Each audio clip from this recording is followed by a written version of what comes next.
भारतीय लोक प्रशासन संस्थान दिल्ली की ओर से बुधवार को धर्मशाला नगर निगम के सहयोग से शहरी शासन पर विशेष प्रशिक्षण कार्यशाला का आयोजन किया गया। कार्यशाला का शुभारंभ करते हुए कांगड़ा जिला के उपायुक्त हेमराज बैरवा ने शहरी क्षेत्रों में सतत विकास सुनिश्चित करते हुए शहरी विकास को क्षेत्र के अनुकूल प्रथाओं के साथ जोड़ने के महत्व पर जोर दिया। उन्होंने कहा कि यह कार्यशाला यह सुनिश्चित करने की दिशा में एक कदम है कि धर्मशाला और उसके बाहर के शहरी केंद्र प्रभावी शासन के लिए अभिनव दृष्टिकोण अपनाएं, जो जन केंद्रित और विकास उन्मुख दोनों हों। हेमराज बैरवा ने कहा कि आज देश में तेज गति से शहरीकरण हो रहा है, इससे हिमाचल प्रदेश और जिला कांगड़ा भी अछूता नहीं है। ऐसे में एक अनुमान है कि आने वाले 20 सालों में शहरी और ग्रामीण आबादी और क्षेत्रफल लगभग बराबर हो जाएंगे। ऐसे में हमें बेहतर शहरी प्रबंधन के लिए आज से ही तैयारी करना जरूरी हो गया है।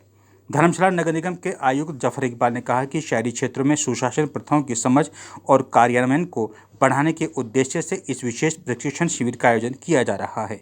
इस कार्यशाला में IIPA से आए विशेषज्ञ प्रतिभागियों को शहरी प्रशासन से जुड़ी बारीकियों से अवगत करवाने के साथ शहरी शासन के विभिन्न पहलुओं पर विचार विमर्श करेंगे। अब आपको सुनवाते हैं इस कार्यशाला को लेकर IIPA के विशेषज्ञ क्या कह रहे हैं। आज यहाँ जो अर्बन गवर्नेंस या शहरी सुशासन के ऊपर 2 दिन की प्रशिक्षण कार्यक्रम का आयोजन किया गया है। ये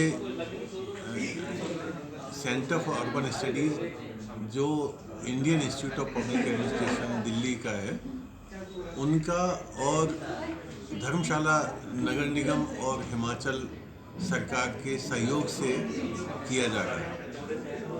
इस काम में 10 स्थानीय निकाय, जिनमें 2 नगर निगम पालमपुर और धर्मशाला और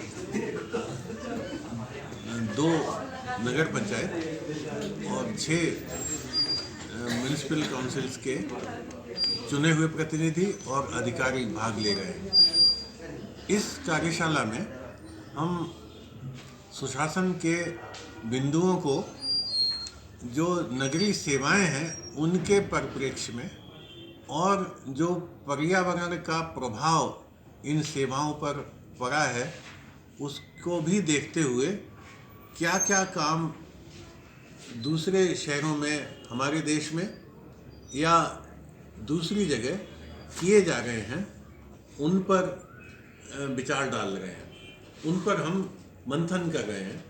और इसके साथ ही हमारा उद्देश्य है कि जो 10 नगरों में समस्याएं हैं, उन समस्याओं का मिलान बाहर की समस्याओं और उनसे जूझने के उपायों से किया जाए, और ऐसा बिंदुओं को अंकित किया जाए जो 10 स्थानीय निकाय अपना सकते हैं, जिन्हें वो अपने काम में आगे अपने समस्याओं के परिप्रेक्ष्य में इम्प्रूव कर सकते हैं। तो सर, अभी तक आपके सामने कोई मुद्दे आए सर ऐसे पंचायतों के, परिषदों के, कि वहाँ पर कोई समस्याएं हैं? हाँ, बहुत समस्याएं हैं, और वो समस्याएं 2 तरह की हैं। एक तो साधन जुटाने की, और एक जो उनकी अपनी अभी सर्विसेज हैं उनको और सुचारू ढंग से चलाने की। दोनों एक दूसरे से जुड़ी हुई हैं। जैसे जो वेस्ट है, चाहे कचरा है या पानी का वेस्ट है, ड्राई वेस्ट है या वेट वेस्ट है, उसको साइंटिफिक तरीके से कैसे निष्पादन किया जाए, उसमें समस्या आती है। पहले तो लोग सेग्रीगेट करें, सोर्स अपने घर पे ही 2 तरह के कचरे को अलग अलग करें, उसके बाद उसे कलेक्ट किया जाए, और कलेक्ट करने के बाद उसका प्रोसेसिंग ऐसा किया जाए कि वो चुनौती से एक अवसर बन जाए, वो साधन बन जाए, जिससे आय भी हो और एक समस्या का निदान भी हो। दूसरा बिंदु है जैसे प्रॉपर्टी टैक्स है या एडवर्टीजमेंट फी है। इन साधनों से अधिक आय कैसे बढ़ाई जाए, इनमें क्या बाधाएं हैं। जैसे धर्मशाला में ही 3000 प्रॉपर्टी टैक्स दे गई हैं, जबकि यहाँ 10 और 12,000 प्रॉपर्टीज़ हैं। इसी तरह दूसरे नगरों में जो कवरेज है प्रॉपर्टी टैक्स का, वो काफ़ी कम है। वो यही नहीं, पूरे देश में ये समस्या है, और इसके निदान के लिए GIS जियोग्राफिकल इंफॉर्मेशन सिस्टम को यूज़ किया जाता है। टैक्स के ऐसे मापदंड हैं जैसे यूनिट एरिया बेसिस, बजाय रेंटल बेसिस के यूनिट एरिया बेसिस को लागू किया जाए। तो इन बिंदुओं पर भी हम प्रकाश डाल रहे हैं। इसके साथ ही जो सड़कें हैं, गलियां हैं, उनकी रख रखाव ठीक नहीं है, उनमें आवागमन की सुविधा नहीं है, उनमें लाइटिंग की समस्या है, उनमें पेमेंट की समस्या है, उनमें जल निकासी की समस्या है, उनमें प्रॉपर स्पेस प्लेस मेकिंग की समस्या है, चाहे बच्चों के लिए हो या आर्थिक गतिविधि जैसे रेहड़ी वाले हैं उनके लिए खड़े होकर बेचने की हो, या वाहनों के चलने में टूटी फूटी सड़कों की हो।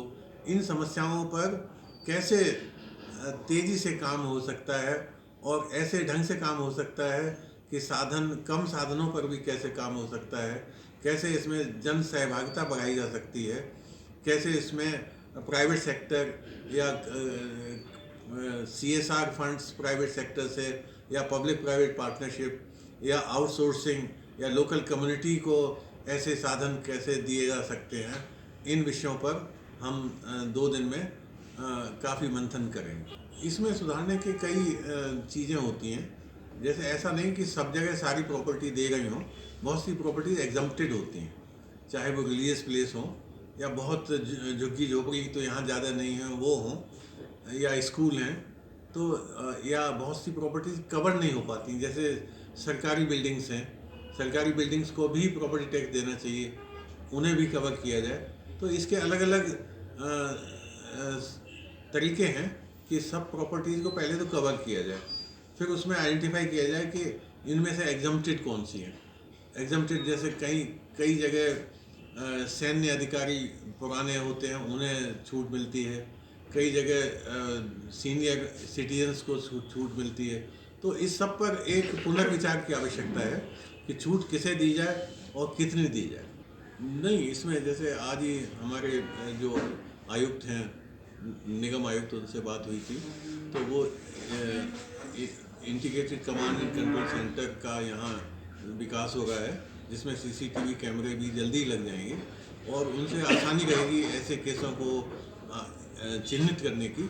और उसके अलावा उसके बहुत फ़ायदे हैं सुरक्षा की दृष्टि से भी, और ICC से जो वेदर फोरकास्टिंग हो सकती है, और उसके अलावा जो बिल्डिंग्स का प्रॉपर्टी टैक्स की सारी बिल्डिंग्स के बारे में भी GIS आदि के उपयोग में इन सब का साथ साथ इम्प्लीमेंटेशन हो सकता है। और इसका मुख्य उद्देश्य ये है कि जो अर्बन गवर्नेंस से रिलेटेड जितने भी स्टेक होल्डर हैं, चाहे इलेक्टेड बॉडीज़ हो या एग्जीक्यूटिव बॉडीज़ है, सबका किस तरह से सेंसिटाइजेशन किया जा सके। और हमारा ये प्रयास है कि जो बाहर के देशों में या भारत के अन्य शहरों में इन सब समस्याओं पर, शहरी समस्याओं पर क्या क्या काम किया जा रहा है, उसका हम यहाँ पर सूचना या कह सकते हैं कि सेंसिटाइजेशन कर सकें, ताकि यहाँ के जो लोग हैं उसको अपने शहर में कैसे उसको उपयोग में ला सकें। तो जैसे सर ने भी कहा कि हम विभिन्न विषयों पे हम लोगों ने कार्यशाला के तहत टॉपिक्स रखे हुए हैं, और उन टॉपिक्स में आज वो टॉपिक्स आज के वो जो कहते हैं ना कि शहरों की समस्याओं के ज्वलन जो मुद्दे हैं उस पर आधारित है। और सबसे बड़ा मुद्दा जो हम कहते हैं कि जो कूड़े का निस्तारण करना, जो वेस्ट डिस्पोजल कैसे होगा, आपका वेस्ट वाटर कैसे होगा, फिर रिसोर्स कैसे जनरेशन होगा, और फिर सर्कुलर इकोनॉमी की बात करेंगे। तो फिर साथ ही जो आपका मैडम का भी सेशन है जिसमें हम लोग लेंगे कि कैसे डिफरेंट एजेंसीज एक तरह से इंटीग्रेट होकर काम करेगी। तो इन सारे मुद्दों पे हम 2 दिवसीय जो कार्यक्रम है उसमें चर्चा करेंगे। सर, ये जो 2 दिवसीय कार्यक्रम है ये कंटिन्यूस प्रोसेस है, ये इस श्रृंखला में पहला प्रोग्राम है। हमारा प्रयास ये है कि जो मिनिस्ट्री ऑफ अर्बन डेवलपमेंट जो गवर्नमेंट ऑफ इंडिया है, उन्होंने भी कहा है कि जो पहले हम ट्रेनिंग एक सेंट्रलाइज करते थे, अब उसको हम डिसेंट्रलाइज करेंगे। मतलब जहाँ पर जो लोग जहाँ पर काम कर रहे हैं, अर्बन फंक्शनरीज हैं, उनके साथ मिलकर कंटिन्यूस ट्रेनिंग प्रोग्राम करेंगे। तो ये एक श्रृंखला में एक पहला प्रोग्राम है, और हम जब इसके साथ बात करेंगे तो हम म्यूनसिपल कॉरपोरेशन जो इसमें कहते हैं कि वो उनके साथ कंटिन्यू संपर्क में रहेगी। हमारा ये इनसे रिक्वेस्ट भी है, और वो साथ साथ हम इनसे एक भी कह रहे हैं कि जो लास्ट में हम कुछ इनसे टेक अवे पॉइंट लेंगे, जिसमें अपने शहर के 3 या 5 समस्याओं को आइडेंटिफाई करेंगे और टाइम बाउंड वो कैसे उसका निराकरण करेंगे उसकी एक रूपरेखा बनाएंगे और वो उस रूपरेखा को डिस्ट्रिक्ट जो कमिश्नर उसको सबमिट किया जाएगा, स्टेट गवर्नमेंट को सबमिट किया जाएगा। तो कहीं ना कहीं एक हम विजनरी आप कह सकते हैं, वो जो प्लान बनाएंगे उसका कैसे कैसे स्टेप बाय स्टेप इम्प्लीमेंट करेंगे और फिर नेक्स्ट फेज में जब आएंगे तो फिर हम पुनः उसमें चर्चा करेंगे कि कैसे ये कितना काम हो पाया है। और साथ साथ कमिश्नर हैं या अदर जो स्टेट गवर्नमेंट के डिपार्टमेंट में उनकी भी निगरानी उसमें रहेगी कि कितना काम हो पा रहा है। सहयोग और कंट्रीब्यूशन है वो ये है कि मैं गवर्नेंस कि कैसे governance, good governance, mobile governance, G governance जो सर बता रहे थे, GIS जोग्राफिक इंफॉर्मेशन सिस्टम से हम गवर्नेंस कितनी अच्छी तरीके से कर सकते हैं उसके ऊपर मैं एक सेशन में लूँगी। और इसके अलावा इंक्लूसिव मतलब वो शहर हम अपने शहर को प्लान करें जिससे कि हर लोगों के लिए, हर तबके के लिए वो प्लानिंग की जाए।